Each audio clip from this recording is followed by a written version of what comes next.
Hey guys, this is Dr. Berg. I have a really interesting interview today with Tiffany Roth, and I heard about her from several my clients, and I just wanted to interview you. You're from California, right? Yes. Yeah. So it's interesting. She's an attorney, but then she taught classes in Mexico on fitness, and now she does a lot of things online. And I just wanted to kind of pick your brain because one thing I don't focus as much on is exercise. So I really wanted to kind of find out from you, especially with females, like what to do to improve the workouts. So would you mind asking some questions about that? Oh, absolutely. I love it. Okay, I good. love talking about working out. Yeah. So I guess you were when you were a kid, you were kind of chubby, right? I heard from the grapevine. You weren't in really good shape. Okay, you want to bring that up now? Okay, sorry. So, yeah, when I was little, I think that one of the things is that, my family really didn't know how to focus on healthy eating and exercise. So, I was kind of eating the foods that my mom was eating, and I wasn't getting the proper exercise, and my body had that result. Where were you raised as a child? Where was I raised? Yeah. In California. Okay, I got it. Yeah, So was it? I'm LA I native. think people assume that when you're in California that it's all health foods, but it's probably similar to the Midwest where I was raised. It's probably the same meat and potatoes, but I don't know. Well, I think right now, over the last 20 years, as a community in general, we've gotten a lot more access to information about how to eat healthy and how to exercise than existed in the past. I mean, it's sort of something that's been developing over time, especially with, the internet. We can get the message out there a lot quicker about how to be healthy or how to do great workouts. Back then, it was sort of like you just go on a diet and you eat grapefruit. I remember my mom was doing the pineapple diet, where she ate pineapple for 3 days. So I ate pineapple for 3 days, and you lose weight, but it's not sustainable. So I know. I I know. think it's just really the knowledge that we have in this day and age allows us to make better choices when it comes to food and exercises that really wasn't available back then, at least to my mom. No, I think I actually practiced in San Diego for a while, next to the Charger Stadium. When I graduated, I wanted to move where I wanted to live, so I moved to Washington State Hmm. because it's so beautiful, but it rained every day. So I just couldn't take it. It was beautiful, but it just too much rain. So then I decided let's move to San Diego. So went there, and I'm like, wow, this is so beautiful. This is great. But all my family, because I met my wife there, and then all my family lived on the East Coast. And her family, so we moved to Virginia. But I think it's a great place to live on the West Coast. But so here's some questions I want to get into. Now, with your clients that you work with, what's kind of like the top mistakes that people are making when they're working out? Like, what are they always doing wrong when they're doing it by themselves? Okay. Well, first I'm going to start with one of the three things that I say, not one of the three things, three of the most important things that what I call the three prongs of fitness, and that's constant and consistent commitment. So the first thing I want to tell anybody who wants to get in shape is that you have to be committed and you can't give up. And the reason why a lot of people give up is because either it comes too hard, or maybe they get injured, or when they're doing the workouts, they're not feeling the way they want to feel. So some of the tips that I would like to provide would be on how to breathe correctly, how to work out so that you're not getting injured, and how to check your body alignment in the mirror to make sure that you're getting the results that you set out to achieve. Okay, so let's talk All right? about breathing first. Okay, breathing. So Typical mistake. Here we go. isn't it okay to can't we just hold our breath? No. The typical mistake is this. People are working out, right? They're doing it, and the harder it gets, the less they start to breathe, okay? So I do, and like when I'm teaching class, if it's a cardio class, I do an 8 count. And I do the 8 count. It's really like sort of check. It's almost like a call and response. I'll say 8, and let's count down with me. 8, 7, 6, 5. That way I know that they are breathing, because one of the most important things that our body needs for movement is breath. We have to connect the breath with the movement to get actually the power that you need to continue. So I do, when you're doing your cardiovascular, make sure that you do what's called a talk test. You should be able to say 1 or 2 or 3 words while you're doing your cardio. If you're not, then your breathing is off. You need to take it down a little bit so you can say, yeah, I'm okay. Okay. I got this, or something like that, or count. So let me interject right there. So let's say, for example, and I just want to know your philosophy on this. You put someone through a workout and they do a certain set, right? They're doing a certain set. I mean, we're not talking about like aerobics. We're talking about like a set of maybe some plyometrics or push-ups or whatever, right? And then they're going to rest for a period of time. Do you have any rule of thumb of how long a person rests versus the time they're exercising? Because I know there's a lot of variation there. Okay. Well, it depends on how you're training and what you're training for. Okay. If you are training to build muscle, then you need more rest in between your sets, because you want to actually maximize your output per exercise. So I would tell, like, some of my girls that really want to build their leg muscles, or what's really hot is like to build up your butt right now. If you're doing heavy squats, if you're working out with heavier weight, then you would need like at least 45 seconds to 1 minute rest in between sets to allow your muscles to recover and, be able to go back and maximize the benefit out of the exercise. You don't want to exercise when you're tired. You want to exercise when your body feels exhilarated and strong. If you want to tone your body, then I shorten that rest. I shorten that rest because I like to focus on muscle confusion, and I'll do back-to-back sets. For example, if you just want to tone your legs, then you might do lunges, then you do squats, and then you do what I call rocket squats, and I'll put them back-to-back, boom, boom, boom, to build that muscle endurance. When you build your muscle endurance, you actually have more lean, long muscles, and they are able to go for a longer period of time, but they don't deliver the maximum amount of power as if you were trying to build like a stronger, hardier muscle shape. I think that brings up a really important point on, you have the person with the belly fat, right? Women don't like belly fat. For some reason, they don't like it. And then you have the fat in the lower part of the legs. Right. So here's what I found. You can actually flatten the stomach a lot faster if you actually address the diet in a unique way.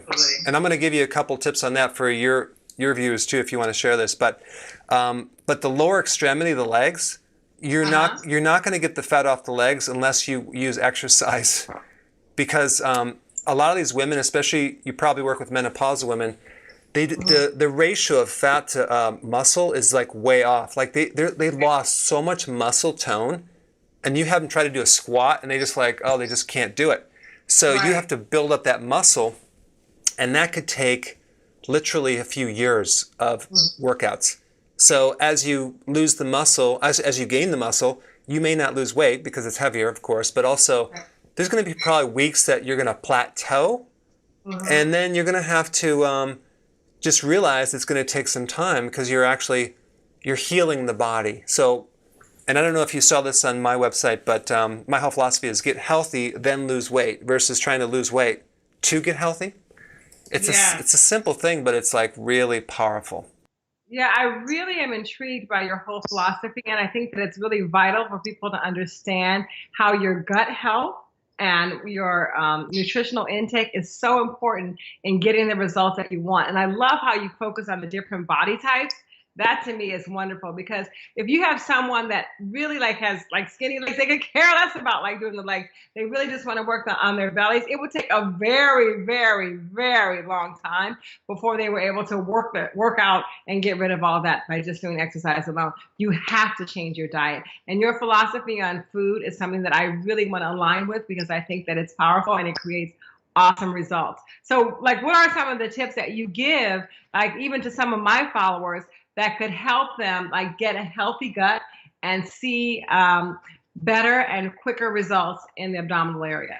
Well, there's one thing that's probably the most important. It's like the common thread with pretty much 80% of all the problems. I'm talking like body problems and weight problems. You ready for this? Are you sitting down? Yeah. Okay. Good. It really has to do with high levels of insulin.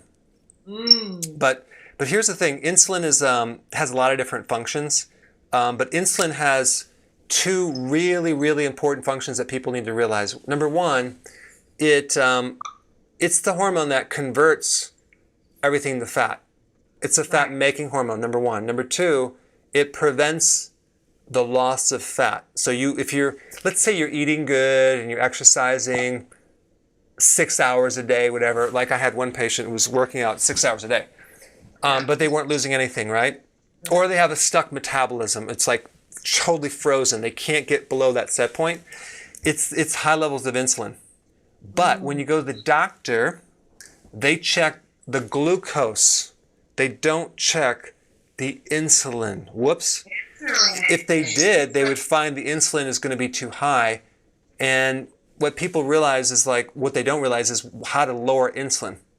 Right. You can actually, you can help someone like losing weight way more by addressing that than exercise. Exercise will help. But if you actually address the insulin, you'll really, really drop down the weight a lot faster. You get leaner, you get stronger, really, really fast. So that's like the most important thing you need to kind of focus on if you're trying to get lean body mass, if you're trying to fix your metabolism, is lower insulin. So then I have How do you do that? How do you do that? So do you have any idea right now like what you would do to lower insulin? Do you have any ideas? I'm just asking before I tell you. Okay. Well, I would say number one is to reduce your sugar intake and your simple carbohydrates. Good. Yes, that's number one. So you want to reduce your carbs, the ones that turn into sugar really fast. So that would be all the breads, pasta, cereal, crackers, biscuits, waffles, pancakes, muffins, sodas, juice, those. Right. And then you'd have alcohol. But then you also have a lot of the hidden carbs as well, like fruit. I'm sorry. So because what happens, fruit Don't is. say fruit, not the. I love fruit. Sorry, but fruit. What fruit will do is it doesn't actually address the blood sugars directly because it's fructose. It actually has a different pathway, and it throws you off through the liver. So it will eventually affect the insulin, but not directly. So people say, oh yeah, it doesn't affect the blood sugars. Yes, it does indirectly. But so we have that, right? But that's like half of the answer. So people on a low carb diet, they might be successful somewhat, but they're not 100% successful because there's something else that's equally as important. Do you want to know about this? Yes, I'm on the edge of my seat. Tell me. Okay. It has to do with every time you eat anything, you raise insulin. So it's the frequency of meals. The frequency of meals. So I used to promote and push in my old book, oh yeah, you need to consume 6 meals a day, 3 meals with snacks, right? Bad advice. That was very bad. Because every time you eat, you spike insulin. Yeah. Even if it's healthy. So with myself, I was eating apples and peanut butter as the afternoon snack. And then at night, I would have nuts, right? And I got up to like 211 pounds. So then I went back to Guyton's physiology. I'm studying this. I'm like, what the heck? I missed this one point about the food increases insulin. So then I started looking at, okay, let's do intermittent fasting, eating less frequent. So we went 3 meals, no snacks, and then 2 meals a day. And that's kind of where I'm staying right now. But you can drop insulin so nicely and fix so many problems by cutting out the snacks. It's insane. So yeah, that whole thing about snacks was really like based on the information that after you're going to spike your metabolism up. You can spike your metabolism up with protein, which will help your muscles sort of be more sustainable, and you will keep your body from feeding on its own tissue. Okay, so let me just bring up that one point, because here's another piece of false data where you're eating protein to spike your metabolism. Okay, so really let's define what that thought would mean. It's basically you eating protein will stimulate a hormone that can trigger your metabolism. But if your metabolism is slow, you're just going to spike insulin. So So this idea that eating stimulates metabolism is false data. It actually slows the metabolism because it increases insulin. Mm. So tell me, so for example, how would eating a piece of chicken increase your insulin? Just like for someone who's out there like, I want to have my chicken. Because protein, there's two types of macro foods that stimulate insulin. One is carbs and the other one is protein. Mm-hmm. Especially if it's lean protein. Mm. So the chicken breast, everyone's like low-fat protein, low-fat protein. No. Because really, if you want to keep insulin low, you want to go more fat. Fat is the food that will be neutral with insulin.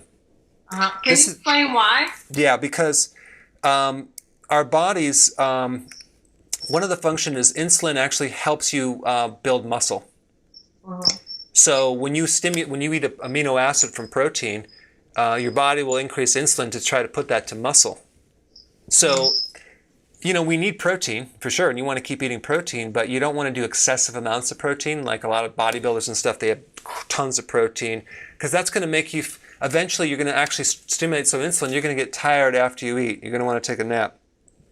That's high insulin. And then what happens when the insulin goes high, you develop insulin resistance, and then you urinate in the middle of the night more than once, or once or more.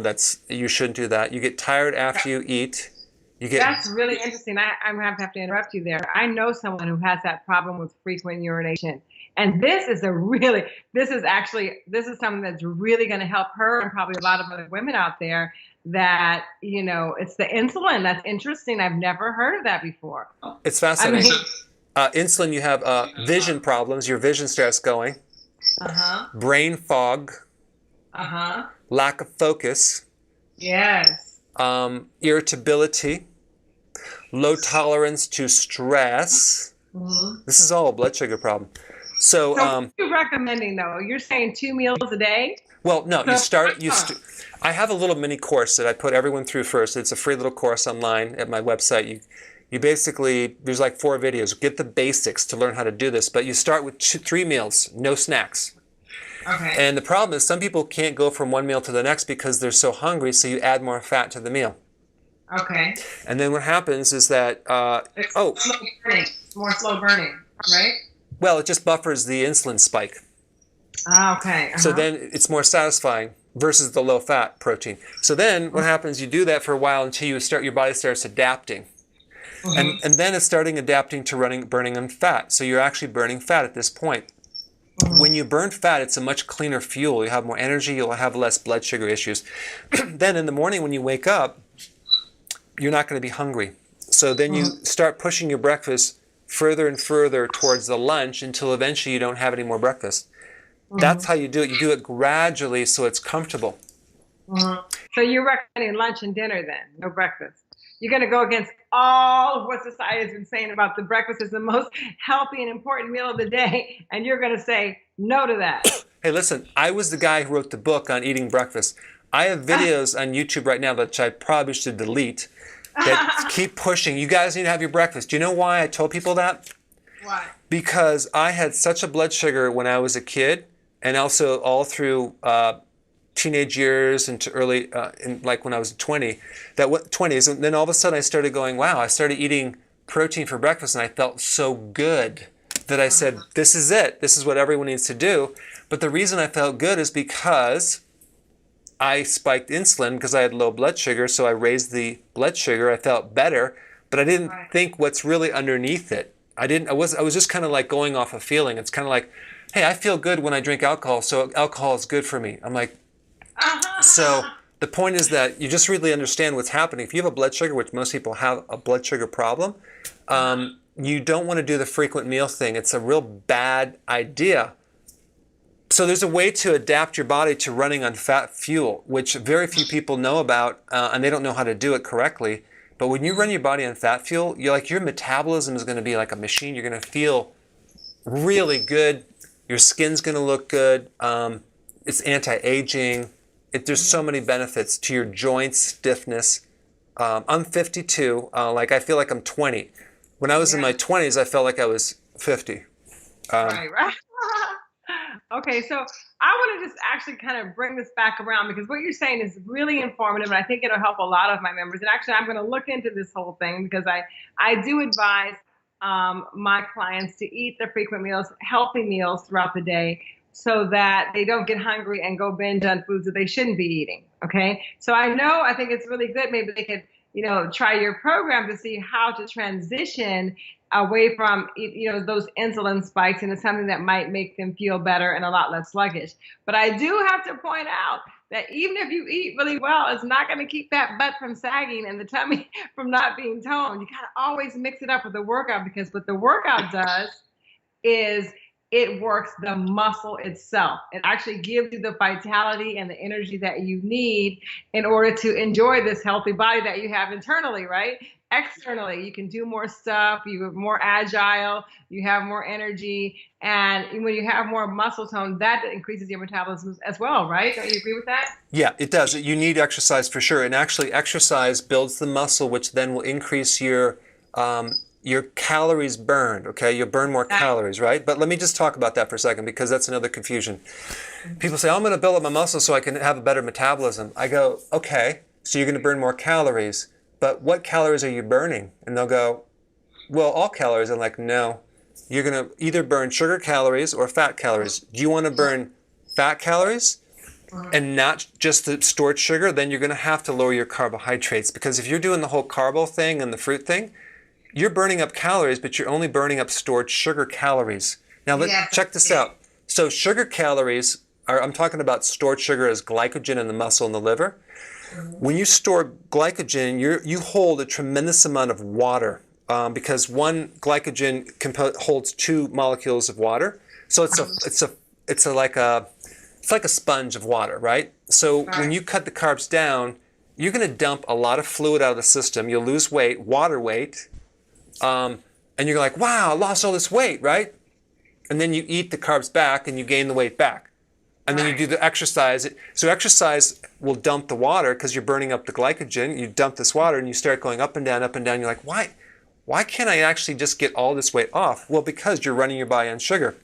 So if you were to just convert your body to fat burning, not only would you dump the water, you would lose fat.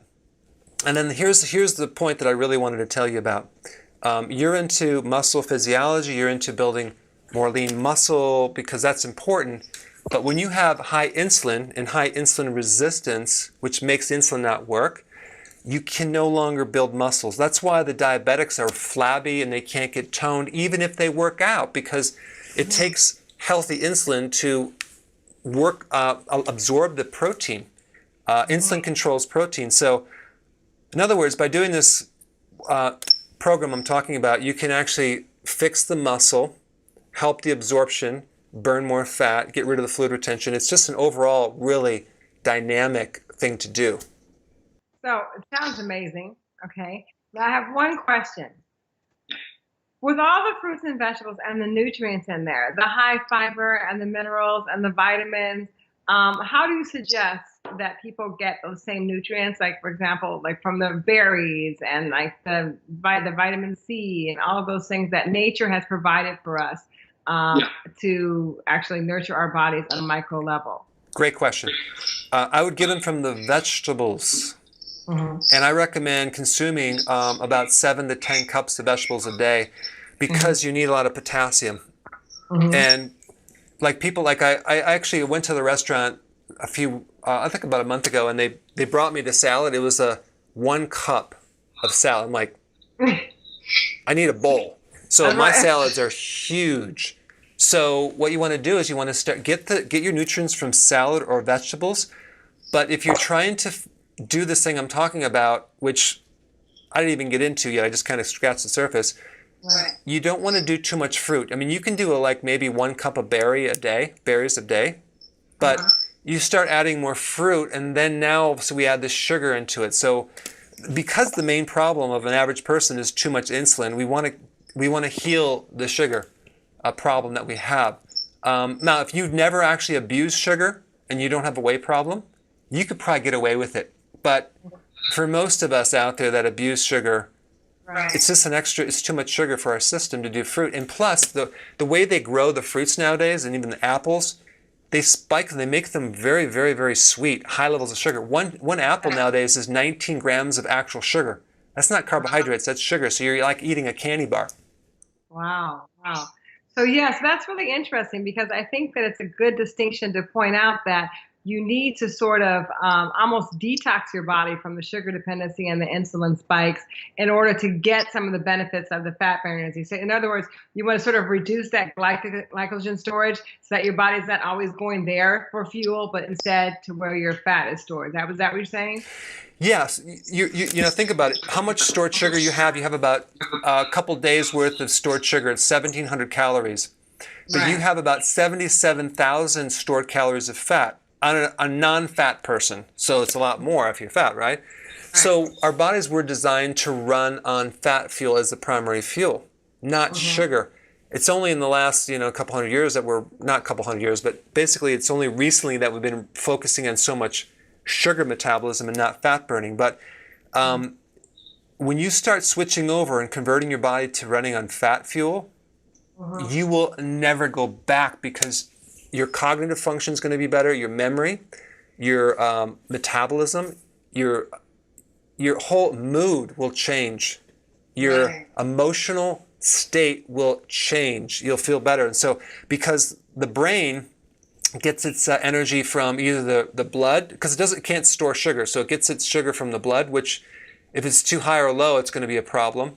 Right, exactly. But if you run your body on fat, which is called ketones, thus the ketosis, your mood, your cognitive function will like totally change, and you'll like, I feel so good. And then you go back to your sugar thing, and you're like, I feel like crap right now. So, but you have to prove it to yourself.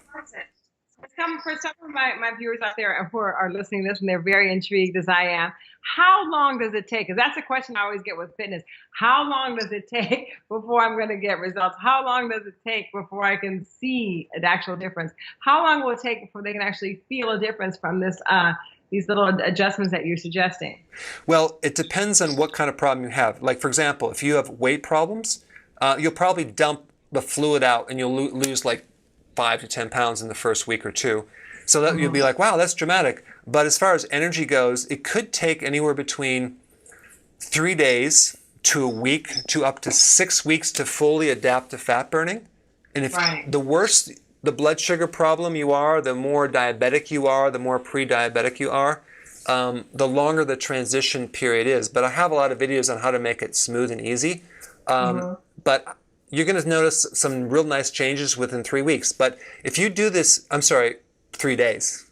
But if you do this too fast and you're not doing it correctly because you didn't watch the videos all the way through and maybe you don't know about this or that and you're not eating enough of this, you're going to go through a period of like transition where you might have like called a keto flu. You might feel kind of run down, or keto fatigue, or like, oh my gosh, because you didn't do it correctly. So the way I teach it, it's a healthy version. You do it gradually, and you shouldn't feel bad. You should feel really good. And so what's your philosophy on exercise? Because I know that a lot of my clients, when they're working out, a lot of times if you're making a big change, like in your diet, you might feel a little more sluggish. But I find that when you work out, even if it's like on my YouTube channel, I have the 10-minute workouts that you can do just 10 minutes a day, and that'll help you to improve your mood, and you'll be able to get through some of those tough periods because you start to burn up that extra insulin as well during your workouts. What do you feel about that? I recommend every person start exercising. Right away. You don't have to slow down. The only thing that I talk about in my book is that you have the person that's really out of shape and they're basically adrenal dominant. They have a lot of adrenal issues. Like they go up the stairs and they're out of breath. And they just let their body go. And they don't sleep. Those people should kind of do walking for a while, low pulse rate stuff, work up to it. Because I'll give you an example. I had this lady, this is when I first began. I put her through a whole workout and spiked her pulse rate to 158. She came back the next day. Her pulse rate was 158, and I'm like, oh my God. Oh my God. So her recovery was so poor that you don't want to like push the person too fast. You want to kind of gradually go into it. So basically, if you're not sleeping, for example, you should go very light because it's very dangerous to the heart if you overdo it. But I mean, these are all just minor points that common sense. But I think everyone should jump right into it. Breakfast in the morning. What's that? What do you think about instead of doing the breakfast, you're not eating breakfast, about working out in the morning? Yeah, and I think most people can do that very, very comfortably. But what happens if you have a pre-existing low blood sugar situation, it's called hypoglycemia, and you work out and you tap out too much glycogen too fast, you can be dizzy or tired, in which case you either should work out during your time you're eating or just before, until you can really adapt correctly.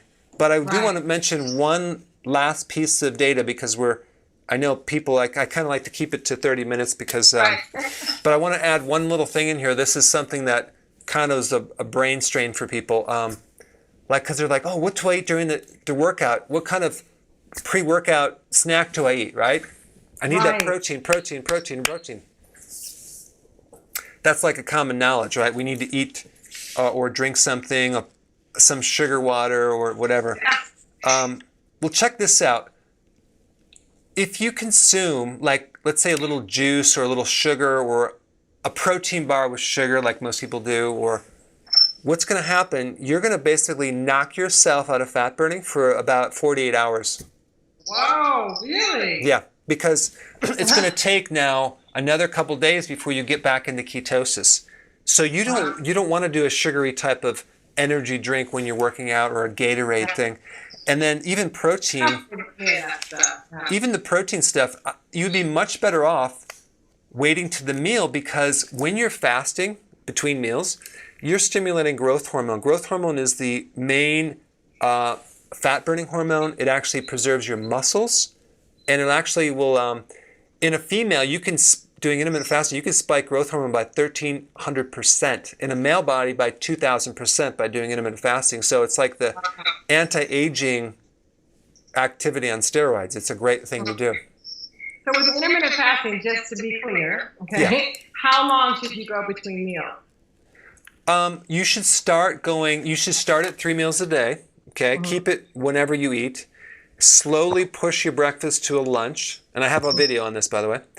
And then what you do over time is you slowly push your dinner closer to your lunch till you get about, an ideal thing would be like 4 or 5 hours of between your meals. What that will give you is a tremendous amount of fasting to create some serious improvement with the parts of the body that you want to work on. Yeah, and allow your food to properly digest, right? And your body can revitalize. You support the digestive system, but there's a lot of other things too that you can do that for anti-aging. It's like, and just for brain health, just to focus better. So what's the name of that video that they should look about getting started with that you did? If you go to drberg.com under educational tab, it'll say the ketosis mini course. It's a free course. I have like probably 50,000 people who did the course already, but it's like 4 short videos. Just go to Dr. Berg, education, and you can also just go to YouTube and type Dr. Berg, intermittent fasting, whatever topic, and I'll pop up and you can watch those videos. Okay, great. And then also for those people, one thing I noticed about some of the people that I know that have done your program, also some of the videos that you have a lot of great content on workout stuff and fitness that I want to just recommend anyone who needs guidance or wants to know how to do it correctly. And you can watch your videos on her website, which I'll put a link down below.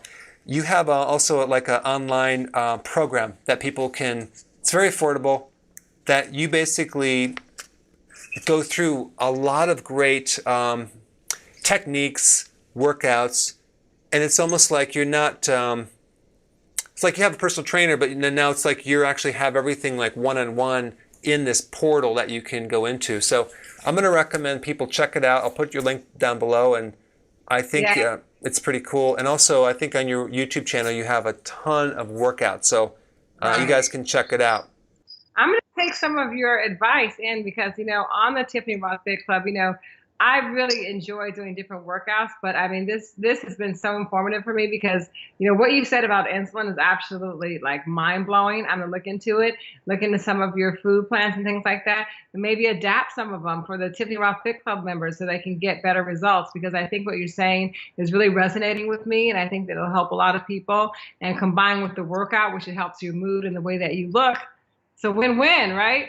It's the icing on the cake. Maybe I shouldn't talk about cake right now, but you know what I mean. Great. Well, thank you so much for the video, and we'll talk soon. And thanks for sharing. Thank you. I've really, really learned a lot. Thanks so much for sharing, Dr. Berg. Okay, I'll talk to you later.